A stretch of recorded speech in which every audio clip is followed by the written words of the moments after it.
The 9 greatest words in the English language. 7th meeting of 2 adversaries in a series setting. Mina Kimes, Clinton Yates, Frank Isola, I'm looking at you for insight like Chris Paul is looking at James Harden. From one angle, hilarious. From another, farther away than you think for minimal alibi, but still intentionally hilarious. Game 7 is all about clutch. The Thunder, the most clutch team in the NBA. That's objectively. Houston has history, recently bad history of ill-timed shooting slumps, but also Harden, Westbrook, and this referendum on micro-ball. Frank Isola, around the horn to you. What will decide Game 7 OKC Houston? I think it has to be James Harden. And if you look at him over the last 5 postseasons, he is shooting 24% on three-pointers in the fourth quarter and overtime. That's money time. And if you go back to them losing to the Golden State Warriors in a Game 7 of the conference finals, that elimination game against the San Antonio Spurs was a no-show performance. James Harden is an outstanding player. He needs to be the guy. Much like Chris Paul did in Game 6, he has to carry the Rockets in Game 7. What was that stat you had? 24% in Game 4s in overtime in the postseason for Harden over the last 5 seasons. Yep. Wow. Mina Kimes, join us. I agree. James Harden needs to get the ball, and Russell Westbrook, perhaps more importantly, needs to not shoot the ball, right? The whole case for this Rockets team was predicated on the change we saw in Russell Westbrook's game before the league shut down, which is that he was taking fewer outside shots, driving, distributing. But since he's come back from injury, he's reverted to his old ways, and unsurprisingly, Tony, he's gotten 3 for 13 on jumpers. On Monday's game, in the last 8 possessions, James Harden only touched the ball 4 times. That is unacceptable. He needs to win this game for them because Russell Westbrook ain't going to do it. And Clinton Yates. Y'all focused a lot on that team that I used to like to call the Arugulas, but let's not forget who they're facing up against. Chris Paul is dead serious about this. They're the best clutch team in the country, in the league for a reason, all right? They've been outscored by 44 points in this series and are still tied going into Game 7, which means they know how to get this done when it comes down to the clutch moments. That, to me, is what this is about. Whether or not the Rockets actually think that they can win this thing at this point because they're outplaying them, but when it comes down to crunch time, they ain't doing jack, just as Frank Isola mentioned regarding Harden. So, yeah, there's a lot more to overcome here. And Chris Paul's getting too many jumpers in the middle, man. They got to figure out whether or not they can do this. I don't think they can, okay? The Thunder's going to win this game. You had OKC in the game. You thought that stare down that Paul had of Harden meant something then. Harden tried to act like it didn't happen after the game, acting like he didn't even see it. Come on, man. We all saw it. We know what's going on. There is a different angle that showed they were probably 5 feet away. Good social distance. But yeah, I agree with you. They had to know that. Frank, when Mina brought up Russell Westbrook's game, you were really nodding along. What were you thinking? Well, absolutely. And the one thing you love about Russell Westbrook is that he plays with a lot of energy, a lot of passion, but he plays at one speed. Sometimes that's good. We saw at the end of Game 6, that's not good. The ball should be in Harden's hands. He's running too fast, throws the ball away. One other factor tonight to keep in mind, Tony. Our fellow University of Maryland graduate, Scott Foster, is officiating this game. Think about this. The last 7 games that he's officiated, playoff games for the Rockets, they've lost. The last 9 playoff games that Chris Paul has been in, he's lost with Scott Foster. So a little bit's going to be the mental game tonight as well. Well, I mean, doesn't that cancel out, right? I mean, isn't that like a transitive property? Doesn't equal.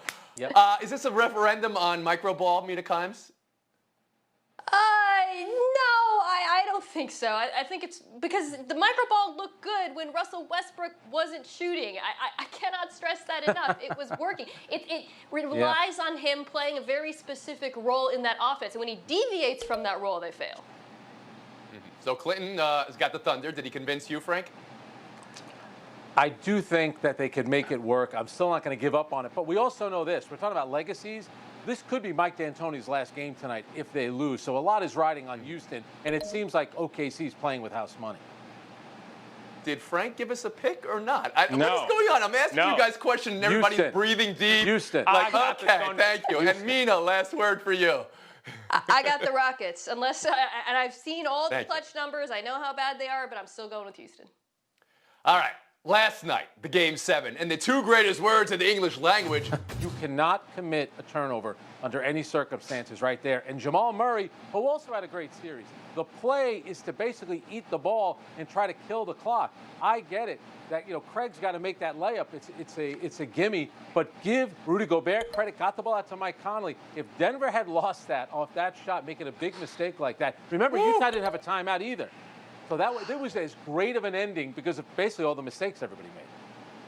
Yeah, as great an ending. The first 47 minutes, maybe not so much. Although maybe you liked it because it was just like the Heat Knicks or Pacers Knicks from the 90s. That's right. Barely first to 75 wins. Mina Kimes, let me ask you this. In 3-1, there's always blame. Did Utah blow this series, or did the Nuggets claim it? I think the Nuggets claimed it. I thought they were the better team coming to this. I was very worried about that defense, but that was borne out, clearly. But the player who really jumped out to me and who I think was not only key to this victory, but will be key to them having any chance against LA is Gary Harris. That's what we should be talking about, the steal. The fact that he put the clamps down on Mitchell the entire game when he played. In the last two games since he's come back from injury, when he is on the court, the Nuggets have a defensive rating of 91, okay? When he's off, 107. So we know Jokic isn't going to give them much insight on defense. They need him against those wings in LA. And Clinton, how do you gauge whether this was Utah blowing it or the Nuggets claiming this? No, the Nuggets, I thought, were a good team. I mean, I told y'all 2 weeks ago on this program that Murray is the most underrated player in the league, and he came out and busted out and reminded y'all of why that's the case. And so at the end of this game, Frank, I'm not going to get nitpicky in a 7-game series with teams this tight when the end just sort of unravels like that.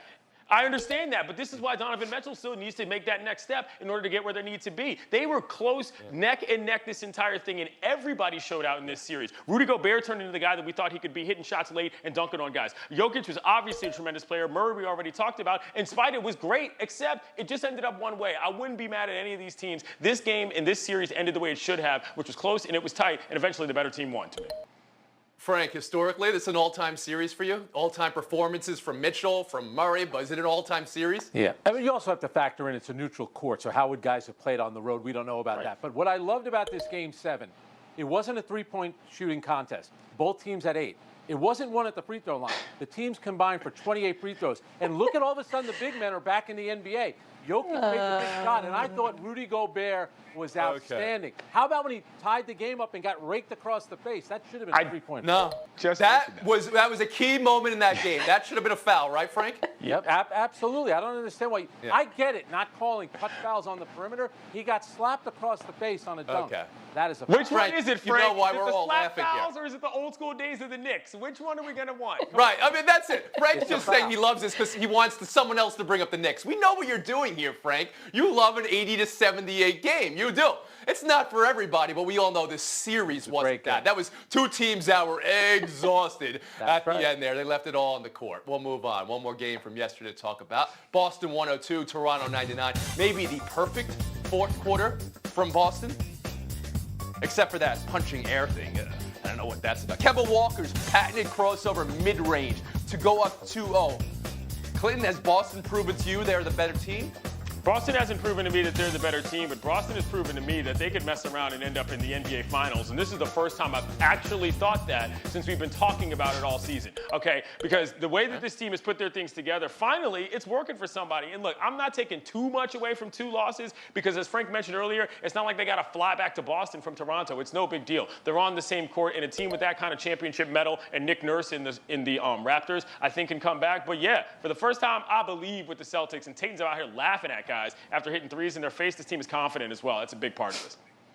Mina, you with Clinton there, that you're beginning to believe Boston is the team that they maybe thought they could have been all those years. Yeah, and I think they're the better playoff team. I mean, all regular season, we marveled at what the Raptors were able to do without Kawhi, while worrying that when the playoffs came, not having a superstar who can get them buckets in the half court would hit them, and here they are. Meanwhile, Boston has a superstar in Jason Tatum. We need to call him a superstar because that is what he is, and I agree with Clinton. It can be enough. Did you guys hear Mina there? That she went to a Boston accent to say Boston in the middle of her answer without any before or any after. I don't know. Go have a Dunkin' Donuts now, please. You earned it. And how about you, Frank? Is Boston proving to you they're the better team? Well, Tony, they beat them 3 times during the regular season, including once in the bubble. They've beaten them twice in the playoffs. That's 5 wins already. To me, they're the better team. And if you want a Boston accent, how about Marcus Smart with the 5 3-pointers? Every time he shoots, you're thinking, no, don't shoot. I will take that dude on my team any day of the week. He competes. He's nasty. He's physical. And even though you don't want him to shoot, he makes shots. And what they do defensively to Pascal Siakam. I mean, that's what they did during the season and again in the postseason. All right, we're done here. Going to take a break. Actually, real quick, Darcy, you there? Can we get it tight on me for a second? I'm not saying it's the aliens. I'm saying I am saying it's the aliens, right? Isn't that what Giorgio says on the show? Look at this. All right, taking a break. Back at you got hair like Marcus Smart. Oh, my God. The market for Alvin Kamara. The market for Leonard Fournette. One might be 31 teams, the other, well, he kind of went unclaimed through waivers. But for Kamara, how did we get here? Where is here? He was back at practice today. Team says they're not far off contractually. But the team was also the one, reportedly, who said they wanted a first rounder for him. Mina Kimes makes sense of this for me. I think Alvin Kamara is a superstar. But if the Saints were actually offered a first-round pick for him and were to say no, they've lost their minds. Not just because he's a running back and on a contract year, but because they have negative $78 million in cap space next year if the cap stays flat and have to pay many other players. So the cap space should be a priority for them over this season, and maybe Drew Brees is with them. The other players should be the priority. The superstar tackles and Marcus Williams and Marshawn Lattimore, those players play positions that are a lot harder to replicate. Well said. Frank Isola? I mean, I look at Kamara. He's such a dynamic player, catches the ball out of the backfield. I know he doesn't, he's never rushed for, had 200 carries in a season. But if I'm the Saints and I'm kind of a win-now team with Drew Brees where he is, I got to sign him. I need him on my team. All right, so there you go. You say next season's payroll and cap be damned. I'll worry about this season matters the most. And how about you, Clinton Yates? Yeah, not to mention, it's not like the Saints have won anything. There's no reason why this team shouldn't try to improve when they get the chance to. I mean, Kamara's a good player. There's no reason why you shouldn't command a first-round pick. If they're trying to take that option, I got no issues with that if they think they can get better with it. Not at all. Mina, you seem a bit apoplectic over what we just said about overpaying for a running back this year. You can address that. Or Leonard Fournette. Is there even a market for Leonard Fournette? Clearly, there's not. And by the way, now that he's available at a bargain, I think he provides great utility to a team. But with Kamara, look, I'm not against the Saints paying him, and I hopefully he gets his money. I'm just saying if they were offered an early round draft pick, they should take it. Right. I agree with Clinton, it seems like you can't possibly see this ever ending in any other place than Washington signing Leonard Fournette. I mean, guy gets cut from team, questionable as to whether or not his best days are behind him, but he's a name people know, smells like Ash Bernstein. Raiders. We'll move on. Buy or sell too. We have to talk about Kirk Cousins. Here's him earlier this week with Kyle Brandt. I would say I'm going to go about my daily life. If I get it, I'm going to ride it out. I'm going to let nature do its course. Survival of the fittest kind of an approach, and just say, if it knocks me out, it knocks me out. I'm going to be okay. Even if I die, I die. I kind of have peace about that. So that's really where I fall on it. So my opinion, wearing a mask and is really about being respectful to other people. It really has nothing to do with my own personal thoughts. Clint Yates, how do you hear and how do you receive Cousins there? He clarified today to say, he doesn't have it as a personal fear, but there is reason to wear a mask for everyone. How do you hear Cousins there? Do you believe it deserved criticism or points for speaking his honesty? I think this is completely reasonable within what we've known about Kirk Cousins. I mean, this is a guy who, I know this matters, is on a large level a man of faith. I believe he actively believes that if it's his time to go as a result of something that is taking over the globe, well, then so be it. This is something about a part of his personality. This guy goes for what he wants to. He believes in himself, and 9 times out of 10, he's gotten it in terms of football. I don't see why he wouldn't think he could now. This is perfectly fine to me. Mina Kimes? I am buying the part where he said you should wear a mask to help others. I think that is useful. What's less useful is him as a public figure saying he's not worried about it. Frankly, that's unhelpful for people to hear, and I'm afraid that's what a lot of people will take from that, not the part about wearing a mask to help others. And Frank Isola. You know, he plays football. There's an inherent risk every time these guys take the field, knee injuries, head injuries. I think what he's saying, I think a lot of other football players believe that as well. It's just like Kirk Cousins, he said it publicly. I understand that, but you also understand there's a responsibility, and Correct. maybe he showed some of that with talking about masks. Hey, I'm going to admit, I am quite familiar with the faith will guide me. If I die, I die. I've heard this many times in my life from people very close to me whom I love. I also am of the opinion sometimes that faith can free you from some responsibility or at least some accountability. He said in your he's own wearing a life, and I mask. think that's important, right? Yes, and that should not be overlooked here as people attach themselves to the Ivan Drago of it all, I guess you could say. We'll move on. When the Big Ten voted to postpone fall football, it was 11-3 among its members, reportedly. In order for them to reinstate a season, it would need to be 9-5 the other way. So 6 schools would have to change their mind on safety. That's if they vote. A conference source told ESPN yesterday, quote, nothing has changed, nothing. This, while the spotlight maybe is with President Trump's call yesterday, has grown. And John Harbaugh of the Ravens ended his media Zoom call today with free the Big Ten, let's play some football. Michigan, with his brother, had 0 positive tests in August. Those guys can play. Anyone who wants out can opt out. He, of course, is not his brother, but that's just to show not only public and presidential pressure is at least rising here. Mina? Can schools, in good faith and in a real assessment, change their opinion here? Yeah, if the medical advice changes, I mean, I agree that nothing has changed. My understanding is this was presidents of schools acting on the advice from medical experts. Doesn't seem like any of that's changed. Now, it might change, for sure, but I don't see how these new pieces of news affect that. Frank Isola? Seems like it has a lot to do with money because they understand how much money is involved for every program at the school. Tony, the mistake they made was a few weeks ago, they should have said, we're going to hit the pause button, and maybe by September 15th, we're going to decide whether or not to proceed. They probably just shouldn't have shut everything down when they did, because now it seems like they do want against what they decided and play some football games. Clint Yates. The mistake they also made was allowing their coaches to be such public faces on this matter when they are not the ones making the decision, never mind their brothers in leagues that aren't even involved. That's the issue here. It's like Mina said, it's the presidents and the leadership and the medical advisors who are the ones making this decision. Not anybody down in D.C. and certainly not anybody in Ann Arbor who's blowing a whistle on a football field. Get real. We talked about the split, how 6 universities would need to change their mind, right? Yeah.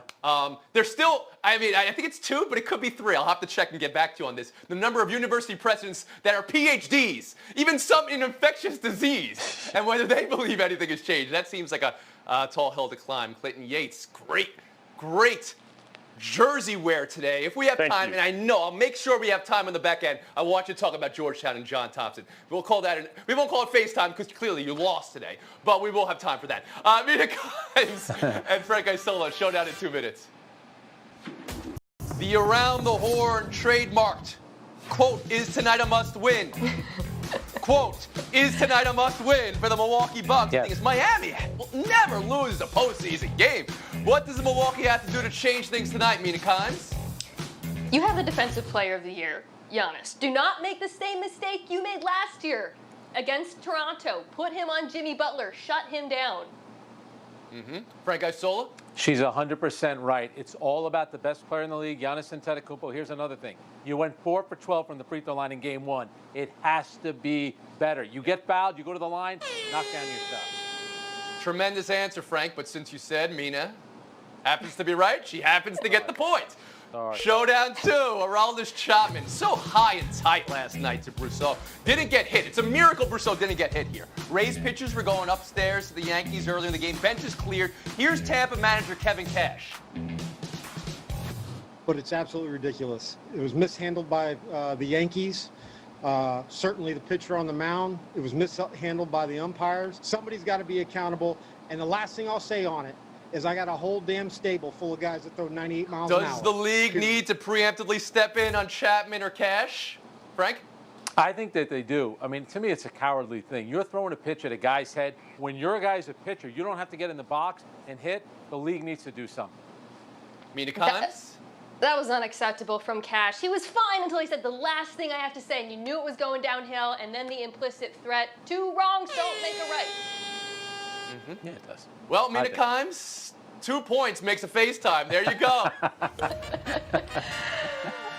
All right, so at the top of the show, we talked about the Nuggets, but I just want to take a second and pay tribute to the greatness that was Donovan Mitchell in this series. 254 points, the third most ever by a player in a playoff loss. Left it on the floor. You saw the emotion at the end of the game. He should be ashamed of nothing. He carried that team. And now, as promised, Clinton Yates on John Thompson in Georgetown. John Thompson Jr. was the longtime head coach of the Georgetown Hoyas men's basketball team, and he's the most important black man in the history of DC sports. He motivated people to think that we could do the best at the top flight with our own and through our own if we just made sure that we knew that we were good enough. This man was motivational while y'all thought he was scary. As a brother from DC, growing up, seeing that, I'm telling you, Big John, rest in peace. Nobody else did it like you, and nobody ever will. Thank you for that. A coach and an educator, of course. Yep. That one piece of information, it's 2 university presidents in the Big Ten, Michigan, Michigan State, who are medical doctors. That's it for us today. We'll be back.